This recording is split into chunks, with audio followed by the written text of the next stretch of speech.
Hi guys, it's Carrie with Rockin G Farm. When you can see the bed behind me, I am getting all of the weeds out of it and getting ready to plant some sweet peas in it. It might be a little late, but if I can get just a small crop, I'll be happy. But we've got quite a bit of soil to put in and some amendments, so that's what I'm doing today. So this area was where I had my pumpkins growing over the archways yesterday. Not going to do that right now. Might do that later in the season.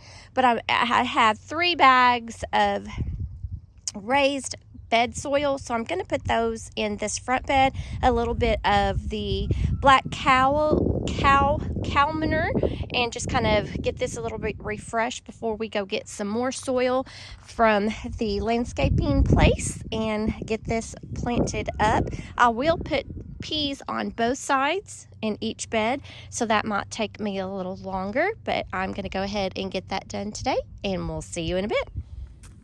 So we're just going to open this up. I hope there's not a snake in there because there was a little open in the bag, so we had it storaged over the winter. I'm just going to rip that open and dump that in. Here in the Arkansas, in the heat of the South, we don't put our hands in any kind of bag that's open. I don't know if y'all have that problem, but we have tons of snakes around, poisonous and non-venomous, and we have to be wary where we put our hands, along with black widows and other spiders around. We have to watch that. Well, as you can see, I was having trouble doing that with one hand, so I went ahead and put the bag of soil in there, and we are fixing to put the next bag of soil in the second bed. It is always a good thing when you see earthworms in your soil. This one looks like it's a little wet, but we have got some in there, and so I'm so excited. So I know that this soil is teeming with good bacteria and worms to help my plants flourish in this front flower bed, or this front garden bed. Well, I've got the 2 front garden beds filled up with some more soil. I'm fixing to use the black cow manure. It is 0.5, 0.5, 0.5, and that's your potassium, your nitrogen, potassium, and your phosphorus. So there we go, NPK. We're going to add to that, and hopefully this will get some good nourishments into this bed, and we'll have a great production. So now we have the black cow manure on there. I'm going to go get my trowel and mix that in really well, and hopefully we'll be getting started soon on sweet peas in this flower bed, in this garden bed. During those times, see, God wants us to be so spiritually mature that we don't behave any different when we're in times of trial than we do when everything is going wonderful in our life. That's called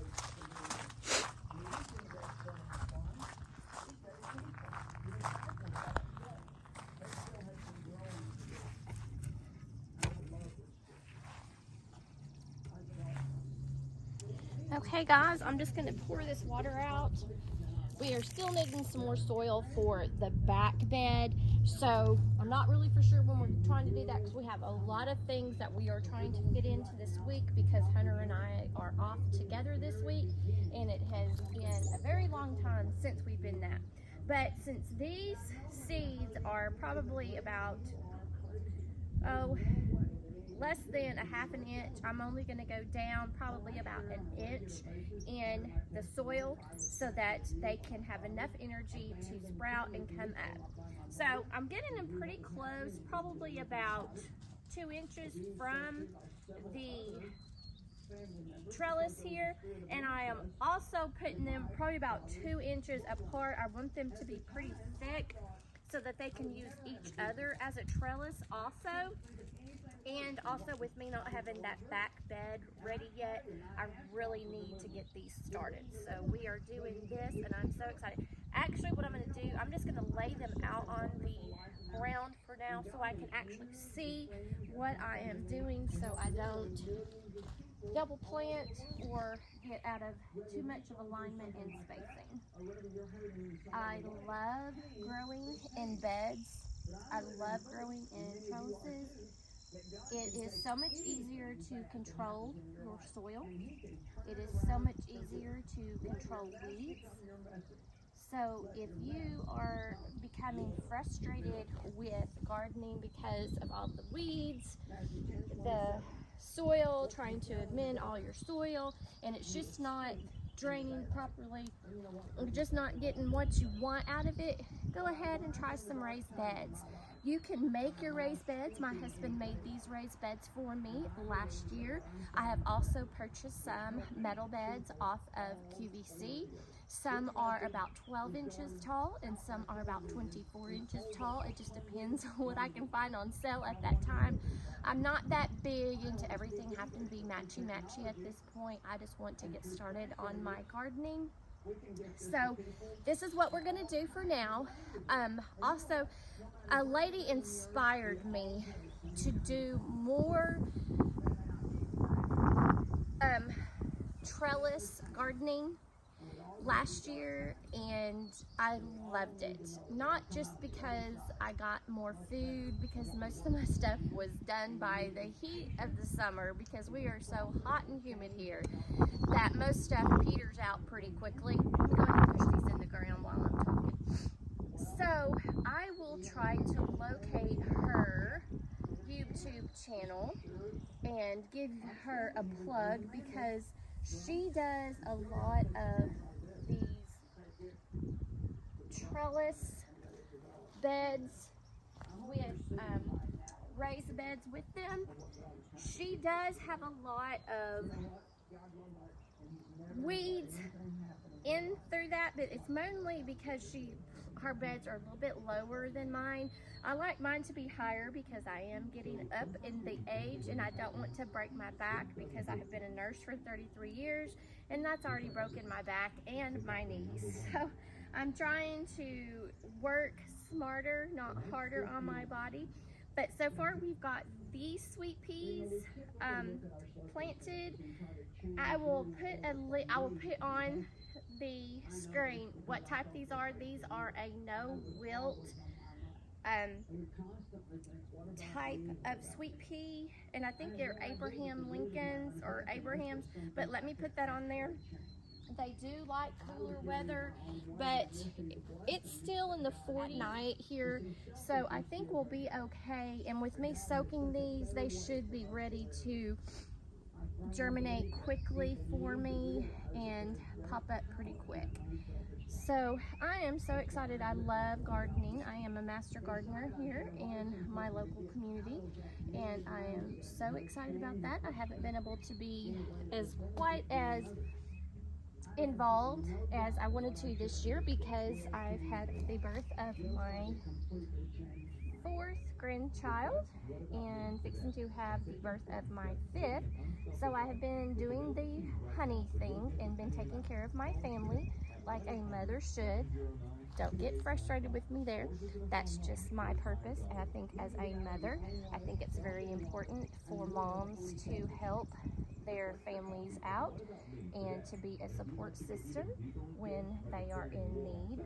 I did watch something before I left, and I really wish I could remember where it was, but it was something, and it was talking about the culture, and I believe it was the Asian culture, and I can't remember, Japan, Korea, I can't remember which one it was, but the mother-in-law or the mom of the daughter, when she has a baby, they go and spend 100 days with the daughter after having birth. And I think that with my time spending it with my daughter and my son-in-law has really helped them being good parents and first-time parents. So that is just a little bit off of gardening, but that's a little bit of my spill for today. So guys, we have got all of the sweet peas in. We've got tons of them here. So what we'll do is when they come out, we will have to train them up the trellis. I do have to go find the tips to my irrigation system. I do take those off in the winter and store them, but as you know, a lot of times when you store stuff, you forget where you store them, and I forgot where to store them. But we'll just pull these out, put the emitters on, and this will do the whole bed. We've got 2 emitters here, 2 emitters there, and 2 emitters on the back beds also.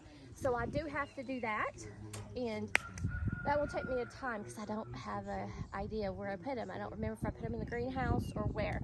But guys, this is it for today. Oop, there's one there. I'll just stick it down. This soil is already starting to warm up from the sun. We will count this down. I believe it said to 7 to 21 days. Hopefully with the heat that we are having during the daytime, it warms up the soil pretty quickly and we get some good germination on these sweet peas. So if you like sweet peas, guys, just go ahead and pop some in the ground. If you get a small harvest, that's great. Just use them for one supper. But if not, just go ahead and put them in the freezer. They freeze amazingly and they add a lot to casseroles and stir fries, soups. They are very versatile and they are a great crop for your family. Also, if you want to know how to grow in a raised bed, just continue watching some of my videos. I'm going to show you how to get a lot of produce from your small raised beds to help produce your food for your consumption at home, plus all to help you be sustainable with food, and also just to show you that you don't have to be a master gardener to know how to grow. So guys, thanks for joining me today, and we'll get you an update in a couple weeks on these sweet peas.